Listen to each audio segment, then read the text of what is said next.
पाकिस्तान के प्रधानमंत्री शहबाज शरीफ ने एक बार फिर भारत के साथ वार्ता की गुहार लगाई है। 2 दिन के अंदर ये दूसरी बार है जब शहबाज शरीफ ने कहा कि पाकिस्तान शांति वार्ता के लिए तैयार है, लेकिन उन्होंने ये भी जोड़ा कि कश्मीर समेत सभी लंबित मुद्दों पर बात होनी चाहिए। भुज एयरबेस पर जवानों को संबोधित करते हुए रक्षा मंत्री राजनाथ सिंह ने पाकिस्तान की आतंक की फैक्ट्री फिर से शुरू करने की कोशिशों पर चिंता जताई। आईएमएफ से पाकिस्तान को दी जा रही $1 अरब की मदद पर भी दोबारा विचार करने की अपील की। राजनाथ ने चेताया कि पाकिस्तान 14 करोड़ रुपए का टैक्स आतंकवादी मसूद अजहर को देने की तैयारी में है। राजनाथ सिंह ने भुज में जवानों को संबोधित करते हुए कहा कि ऑपरेशन सिंदूर अभी खत्म नहीं हुआ, ये ट्रेलर है, पूरी पिक्चर बाकी है। ये सिंदूर श्रृंगार का नहीं, शौर्य का प्रतीक। ऑपरेशन सिंदूर की सफलता के बाद रक्षा बजट में हो सकता है इजाफा। सूत्रों के मुताबिक 50,000 करोड़ के अतिरिक्त प्रावधान का प्रस्ताव शीतकालीन सत्र में मिल सकती है मंजूरी। दुनिया को ऑपरेशन सिंदूर की जानकारी देगा भारत। दुनिया भर में जाएगा भारतीय सांसदों का प्रतिनिधिमंडल। 22 मई के बाद शुरू होगा सांसदों का विदेश दौरा। जेएनयू और जामिया के बाद अब आईआईटी रुड़की ने भी तुर्की की इनोनू यूनिवर्सिटी के साथ समझौते को रद्द कर दिया है। दिल्ली में देश के 24 राज्यों से आए 120 बड़े व्यापारी नेताओं की बैठक में बड़ा फैसला। अब तुर्की और अजरबैजान से कोई व्यापार नहीं होगा। एनडीटीवी से बोले बीजेपी सांसद और सीएआईटी के राष्ट्रीय महासचिव Praveen Khandelwal. All India gem and jewellery domestic council ने तुर्की और अजरबैजान से व्यापारिक रिश्ते तोड़ने की अपील की है।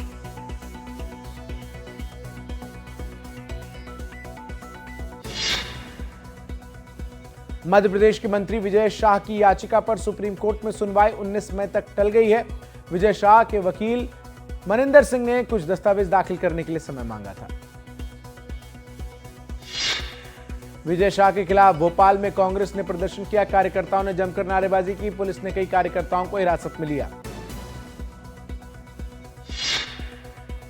गृह मंत्री अमित शाह ने दिल्ली के नॉर्थ ब्लॉक में मल्टी एजेंसी सेंटर का उद्घाटन किया। यह सेंटर भारत की सुरक्षा और खुफिया एजेंसियों के बीच बेहतर समन्वय और सूचनाओं के आदान प्रदान के लिए मुख्य मंच के रूप में काम करेगा।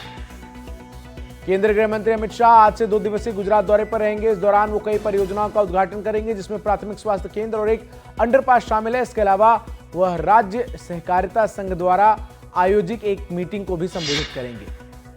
22 मई को राजस्थान दौरे पर जाएंगे प्रधानमंत्री मोदी। बीकानेर के पलाना से देश के 103 अमृत भारत रेलवे स्टेशनों का करेंगे लोकार्पण। प्रधानमंत्री नरेंद्र मोदी 30 मई को बिहार दौरे पर जाएंगे। इस दौरान वो पटना एयरपोर्ट के नए टर्मिनल का उद्घाटन करेंगे। साथ ही पटना सासाराम 4 लेन का भी शिलान्यास करेंगे।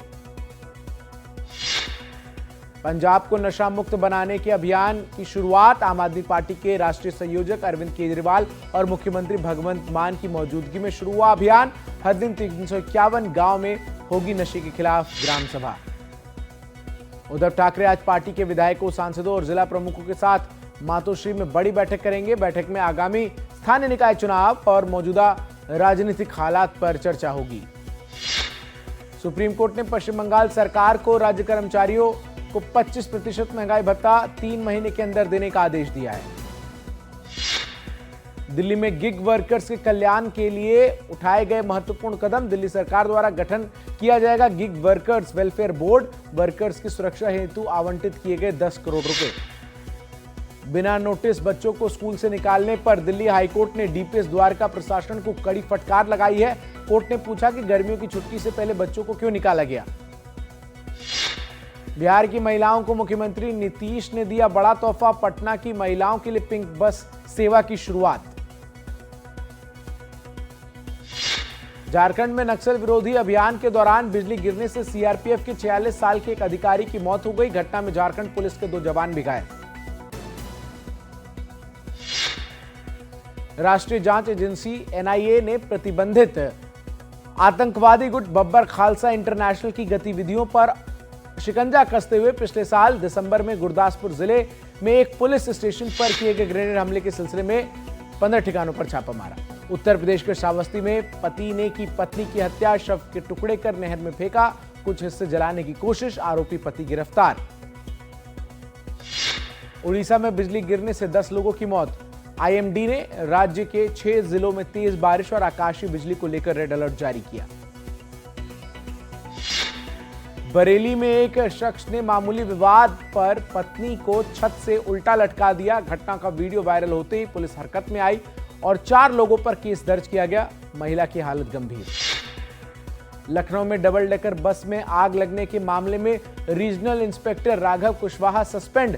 जांच में सामने आया कि बस का फिटनेस रजिस्ट्रेशन 2024 का था और उस पर 66 चालान लंबित थे। कुशवाहा ने फिटनेस और बस बॉडी कोड की जांच के बाद मंजूरी दी थी।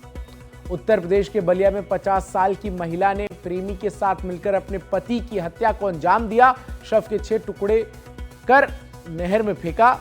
मामले में पत्नी समेत 4 लोग गिरफ्तार। मध्य प्रदेश के दमोह में टीचर से हैवानियत। लूट के बाद पेट्रोल डालकर जिंदा जलाया। इलाज के दौरान टीचर की मौत। पुलिस ने मामला दर्ज कर शुरू की जांच। राजस्थान के सवाई माधोपुर में बजरी खनन रोकने गई पुलिस और बजरी माफियाओं में झड़प। एक ट्रैक्टर चालक की मौत। बजरी माफियाओं ने गाड़ी में लगाई आग। राष्ट्रीय सुरक्षा कारणों का हवाला देते हुए केंद्र द्वारा सुरक्षा मंजूरी रद्द किए जाने के एक दिन बाद तुर्की स्थित विमानन कंपनी सेलेबी ने दिल्ली उच्च न्यायालय का दरवाजा खटखटाया और फैसले की चुनौती दी। संयुक्त राष्ट्र की ताजा रिपोर्ट में भारत को वैश्विक मंदी के बीच एक ब्राइट स्पॉट बताया गया। चालू वित्तीय वर्ष में भारत की जीडीपी ग्रोथ 6.3 और 2026 तक 6.4 रहने का अनुमान। दुनिया भर में निवेश में गिरावट और व्यापार तनाव के बीच भारत का प्रदर्शन सबसे बेहतर। भीषण गर्मी के बीच दिल्ली में सीजन की सबसे ज्यादा पावर डिमांड दर्ज। एसएलडीसी के मुताबिक दोपहर 3:17 पर डिमांड पहुंची 6,876 मेगावाट। वायु गुणवत्ता प्रबंधन आयोग ने शुक्रवार को तत्काल प्रभाव से दिल्ली एनसीआर में ग्रेडेड रिस्पांस एक्शन प्लान के चरण 1 को लागू कर दिया है। भारत ने पहली बार तालिबान से सीधा संपर्क करते हुए अफगानिस्तान से 160 ट्रकों को अटारी बॉर्डर से दाखिल होने की मंजूरी दी। ड्राई फ्रूट से भरे ये ट्रक भारत अफगान व्यापार के तहत भेजे गए। तुलसी पीठाधीश्वर जगत गुरु स्वामी रामभद्राचार्य को राष्ट्रपति द्रौपदी मुर्मू ने शुक्रवार को 58वें ज्ञानपीठ पुरस्कार से सम्मानित किया। मुंबई की अदालत ने दुष्कर्म के एक मामले में अभिनेता एजाज खान को अग्रिम जमानत देने से इनकार किया। अदालत ने खान को राहत देने से इनकार करते हुए कहा कि आरोपों की प्रकृति और गंभीरता को देखते हुए याचिकाकर्ता से हिरासत में पूछताछ आवश्यक है। इस्तांबुल में रूस और यूक्रेन के बीच बनी सहमति। दोनों देश करेंगे 1000 युद्धबंदियों की अदला बदली। युद्ध शुरू होने के बाद सबसे बड़ा एक्सचेंज। इस्तांबुल में यूक्रेन के राष्ट्रपति व्लादिमीर ज़ेलेंस्की का रूस के ऊपर कड़ा बयान आया सामने। उन्होंने कहा कि यूक्रेन युद्ध समाप्त करना चाहता है, लेकिन अगर पुतिन समय खींचते रहे तो यूरोपीय देशों को सख्त प्रतिबंध लगाने चाहिए। अल्बानिया ने ईपीसी समिट में ब्रिटेन के प्रधानमंत्री कीर स्टारमर से कहा है कि रूस शांति वार्ता में समय बर्बाद कर रहा है, जबकि यूक्रेन बार बार शांति का संकेत दे रहा है। 2022 में लेखक सलमान रुश्दी पर न्यूयॉर्क में हमला करने वाले हादी मतार को कोर्ट ने 25 साल की सजा सुनाई है। हमले में रुश्दी की एक आंख की रोशनी चली गई थी। एप्पल ने भारत में अपने निवेश को जारी रखने का ऐलान किया। डोनाल्ड ट्रंप कि अमेरिका में प्रोडक्शन शिफ्ट करने के बयान को नजरअंदाज करते हुए कंपनी ने भारतीय अधिकारियों को भरोसा दिलाया कि भारत उसका प्रमुख मैन्युफैक्चरिंग हब बना रहेगा। मूडीज ने अमेरिका की क्रेडिट रेटिंग AAA से घटाकर AA1 कर दी है। रिपोर्ट में सरकार की बढ़ती लागत और ऊंची ब्याज दरों को जिम्मेदार ठहराया गया। रिपोर्ट के मुताबिक अमेरिका की आर्थिक स्थिति अब दूसरे विकसित देशों से कमजोर नजर आ रही है। भारत के star javelin thrower Neeraj Chopra ने शुक्रवार को दोहा डायमंड लीग 2025 में दूसरा स्थान हासिल किया। नीरज ने तीसरे प्रयास में 90.23 मीटर का बेस्ट थ्रो किया। जर्मनी के जूलियन वेबर ने 91.06 मीटर के थ्रो के साथ पहला स्थान हासिल किया। एक हफ्ते के सस्पेंशन के बाद आज से फिर शुरू होगा आईपीएल। बेंगलुरु के चिन्नास्वामी स्टेडियम में होगा बेंगलुरु और कोलकाता के बीच मुकाबला। इंग्लैंड दौरे के लिए इंडिया ए टीम का ऐलान। अभिमन्यु ईश्वरन को सौंपी गई कप्तानी। करुण नायर और ईशान किशन की हुई टीम में वापसी। मुंबई क्रिकेट एसोसिएशन ने शुक्रवार तो भारतीय वनडे कप्तान रोहित शर्मा के नाम वानखेड़े स्टेडियम में एक स्टैंड समर्पित किया। यह सम्मान उनके क्रिकेट करियर और भारतीय क्रिकेट में योगदान के लिए दिया गया। टीम इंडिया के पूर्व कोच रवि शास्त्री ने विराट कोहली के संन्यास पर बताया कि टेस्ट रिटायरमेंट के फैसले से पहले दोनों के बीच निजी बातचीत हुई थी।